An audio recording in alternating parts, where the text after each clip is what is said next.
এদিকে ফের লোকালয়ে হাতির তাণ্ডব। ফালাকাটা শহরে হাতির আতঙ্ক, শহরে দুটি হাতির দাপট, শহর জুড়ে জোড়া হাতির তাণ্ডব।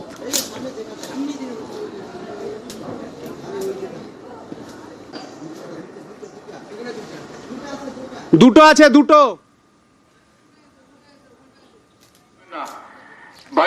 ফালাকাটা শহরে হাতির আতঙ্ক, শহর জুড়ে জোড়া হাতির তাণ্ডব।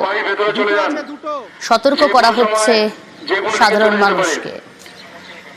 আপনারা সাবধানে থাকবেন আর বাড়ি বাইরে বের হবেন না সহজে। ঢুকে গেছে, তাই বিশেষ কোনো কারণ ছাড়া বাড়ির বাইরে বের হবেন না। পেট্রাপোলে বৈঠক দু দেশের সীমান্ত রক্ষী বাহিনীর। আজ সীমান্তে বিএসএফ বিজেপি কর্তাদের বৈঠক। বিজেপির বাধায় আটকে সীমান্তে বেড়ার কাজ। আপনারা জানেন মালদার সুখদেবপুরে গতকালও কিন্তু ফ্ল্যাগ মিটিং, কিন্তু তারপরও সেই ফেন্সিং লাগানো হয়নি, জট কাটেনি। কিন্তু আজকে ফের বৈঠকে বিএসএফ এবং বিজেপি। জট কি কাটবে আরো ডিটেল জানাবে অমিত রয়েছে আমার সঙ্গে। কোনো সম্ভাবনা অমিত, বিজেপির সঙ্গে কি আজকে বিএসএফ এর যে বৈঠক সেই বৈঠকে জট কাটতে পারে? সূত্রে দাবি করা হচ্ছে এটি রুটিন বৈঠক এবং এই ধরনের বৈঠক তারা প্রায়শই করে থাকেন। এবং আজকে পেট্রাপোল বেনাপোল সীমান্তে দুই দেশের সীমান্তরক্ষী বাহিনী যারা কর্তারা রয়েছেন, আইজি বিএসএফ তিনি নিজে থাকছেন বৈঠকে। বিএসএফ এর তরফে রুটিন বৈঠক দাবি করা হলেও সম্প্রতি যে বিষয়গুলি এই মুহূর্তে সীমান্তবর্তী জেলাগুলোতে বা সীমান্তবর্তী এলাকায় যে বিষয়গুলি এখন উঠে এসছে, যেমন মালদা সুখদেবপুরে সীমান্তে ফেন্সিং লাগানো নিয়ে যে জটিলতা তৈরি হয়েছে, বা দিন কয়েক আগে উত্তর চব্বিশ পরগনার ঝিনাইদহ নদীর ধারের যে জমির অংশ নিয়ে যে দুই দেশের সীমান্তরক্ষী বাহিনীর মধ্যে যে বিতর্ক তৈরি হয়েছিল, এই সমস্ত বিষয় নিয়ে কিন্তু আলোচনা হওয়ার একটা সম্ভাবনা রয়েছে।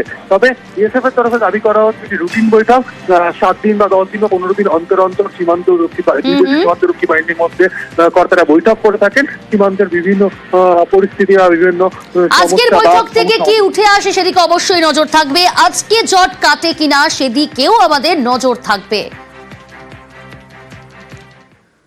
যেমনটা বলছিলাম আপনাদের যে ওপার থেকে তো বারবার উস্কানি, আর এদিকে সীমান্তে তাই কড়া নজর রাখছে বিএসএফ। স্থল এবং জলপথে চলছে নজরদারি, আর এর মধ্যেই হলো ফ্ল্যাগ মিটিং গতকাল, কিন্তু তাতেও জট কাটেনি। ফলে মালদার সুখদেবপুর সীমান্তে বুধবারও ফেন্সিং লাগানো হয়নি। আজ বিএসএফ বিজিবির যে বৈঠক, সেই বৈঠকের পরে জট কাটে কিনা সেদিকে অবশ্যই নজর থাকবে। তবে গতকাল এবং তার আগের দিন কি পরিস্থিতি তৈরি হয়েছিল মালদার সুখদেবপুরে, দেখুন একটি প্রতিবেদন। অস্থির বাংলাদেশ, ভারত বিদ্বেষ চরমে, এরই মধ্যে কখনো হাস্যকর সব হুমকি, 4 দিনের মধ্যে আমরা গোল করে দেব, কখনো যুদ্ধজিগির তুলে বাংলাদেশের সেনার মহড়া। এর পাশাপাশি সীমান্তে উস্কানি। মঙ্গলবার মালদা সীমান্তে বেড়া দিতে বাধা দেয় বিজিবি, এ নিয়ে পারদ চড়ে।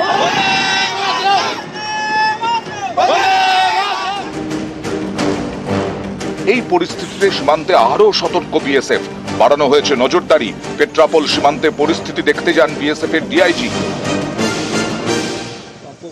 जयंतीपुर बॉर्डर के एरिया में बीएसएफ पूरी तरह से ड्यूटी निभा रही है। पूरा शांति का माहौल है, यहाँ किसी तरह की कोई दिक्कत नहीं है।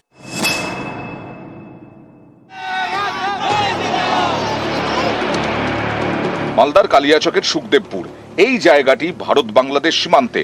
মঙ্গলবার এখানে কাঁটাতারের বেড়া দেওয়ার কাজ শুরু করে বিএসএফ। সেই কাজে বাধা দেয় বাংলাদেশের সীমান্ত রক্ষা বাহিনী।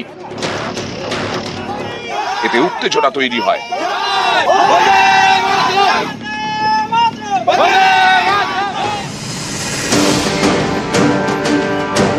বুধবার সকালে ফের সীমান্তে বেড়া দেওয়ার কাজ শুরু হয়। আবারও বিজিবি আপত্তি জানাতে শুরু করে।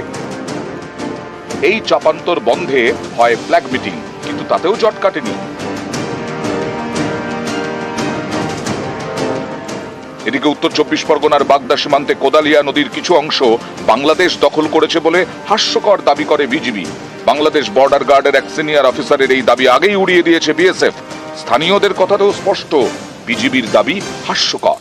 বিএসএফ এর তরফ থেকে ইতিমধ্যেই জানানো হয়েছে যে বাংলাদেশের এই দাবি পুরোপুরি ভিত্তিহীন, এবং একদম গ্রাউন্ড জিরোতে এসেও ঠিক একই পরিস্থিতি দেখা গেল যে বিএসএফ এখনো অতন্দ্র প্রহরীর মতন পাহারা দিচ্ছে এপারে এবং বাংলাদেশের বিজিবি রয়েছে ওপারে। বিজেপির যে আধিকারিক যিনি যেটা দাবি করেছেন যে তিনি পুনরায় দখল করেছে, এটা সম্পূর্ণ ভিত্তিহীন এবং এটা ফেক। আমাদের বিএসএফরা তাদের যথেষ্ট পরিমাণ দায়িত্ব তারা পালন করে, তারা এখানে চুরি পরে বসে নেই যে বিজেপির আধিকারিকরা 5 কিলোমিটার দখল করবে ভারতীয় ভূখণ্ড থেকে আর তারা সেটা দাঁড়িয়ে দাঁড়িয়ে দেখবে।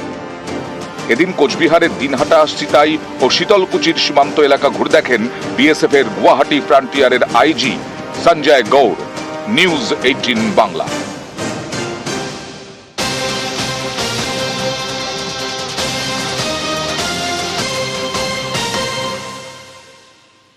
বাংলাদেশে ভারত বিদ্বেষ চরমে।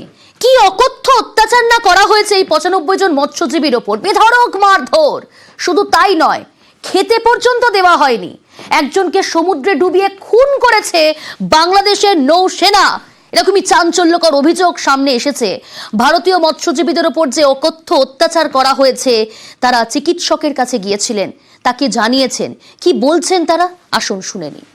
হাতে গড়ি মিলিয়ে হাতে কাটে লেগেছে, প্রচুর যন্ত্রণা হওয়া।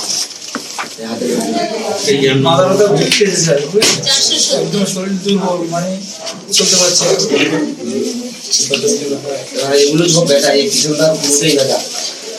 এইগুলো ব্যথা কারণে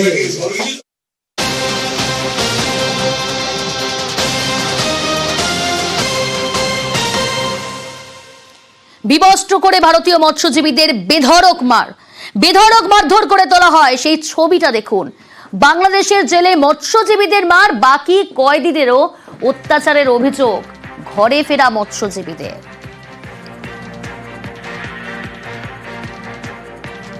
আগের মাসের 20 তারিখে ধরেছে, জাহাজের পিঠ মোড়া করে বেঁধে নিয়ে গেছে, সমস্ত মাছ তুলিয়েছে, মৎস্যজীবী আধার কার্ড নিল, আগে পিছে ছবি তুলেছে, একদম উলঙ্গ করে। আমরা তো ভয়ে কিছু বলি না, আবার নাহলে মারধর করবে। মারধর তো করেছে প্রথমে, নেভিতে তোলার পর পিছনে হাত বেঁধে মেরেছে। আমাদের আগে যেগুলোকে ধরেছিল তাদেরকে তো বেদম মেরেছে, এমন করে মেরেছে মানে পায়খানা করতে গেলে মানে রক্ত যেত। ওরা আমাদেরকে বলছে তোমরা এখানে দাঁড়াও, ছবি তুলো। সে বলছে প্যান্ট জামা খুলে গেল, বেশি মারবে।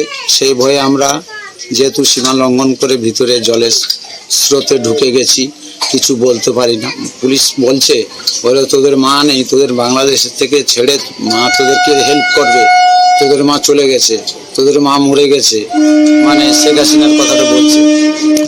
আমরা এখান থেকে দিয়ে বেড়াই 18 তারিখ নাগাদ, ধরা পড়ি 20 তারিখ নাগাদ। আমাদেরকে ধরেছিল ওই আবার 2-3 কিলোমিটার ঢুকে গেছিলাম আর কি। ওখান থেকে নেভি ফোর্স ধরে তো আমাদের লোকজনকে মারধর করে, মোবাইল টোবাইল নিয়ে নেয়। তারপর জেটিতে গিয়ে মাছ টাছ তুলে আমাদেরকে শীতের সময় আমাদেরকে উলঙ্গ করে রাখা হয়, ছবিও তোলা হয়। আমরা তখন মার খেয়েছি তো, যন্ত্রণা অতটা বুঝতে পারিনি। খারাপ ভালো ভাষা বলা হয়েছে। জেলার সাহেব খুব ভালো ছিল, উনি আমাদেরকে সতর্ক করে ঠিক রেখেছিল। নেভি ধরেছে তো শুধু সঙ্গে সঙ্গে ঘাটে নিয়ে গিয়ে মাছ ফাছ তুলে আবার আমাদেরকে উলঙ্গ করে মারধর করেছে। ছবি তোলার পরে মারা হয়েছে। 16 জন মৎস্যজীবী ছিল, সবার সঙ্গে এরকম করে? হ্যাঁ, সবার সঙ্গে। মৎস্যজীবীদের ওপর কি নির্মম অত্যাচার বাংলাদেশি নৌসেনাদের। শুধু মারধর নয়, মারধরের পাশাপাশি তাদেরকে নগ্ন করে মারা হয়েছে এবং সেই ছবিও তোলা হয়েছে। মৎস্যজীবী ইউনিয়নের তরফ থেকে সার্বিক বিষয় নিয়ে কি জানানো হয়েছে শোনাই আপনাদের, আসুন। এটা একটা অমানবিক ব্যাপারই বটে এবং এইরকম অত্যাচার আমরা কখনো আগে শুনিনি। আমরা গভর্নমেন্টের কাছে আবেদন করব যে ব্যাপারটা দেখতে, এবং আমরাও অভিযোগ জানাবো বিভিন্ন জায়গায় যে এইভাবে একটা অমানবিক ব্যাপার কি করে ঘটতে পারে পাশের দেশে।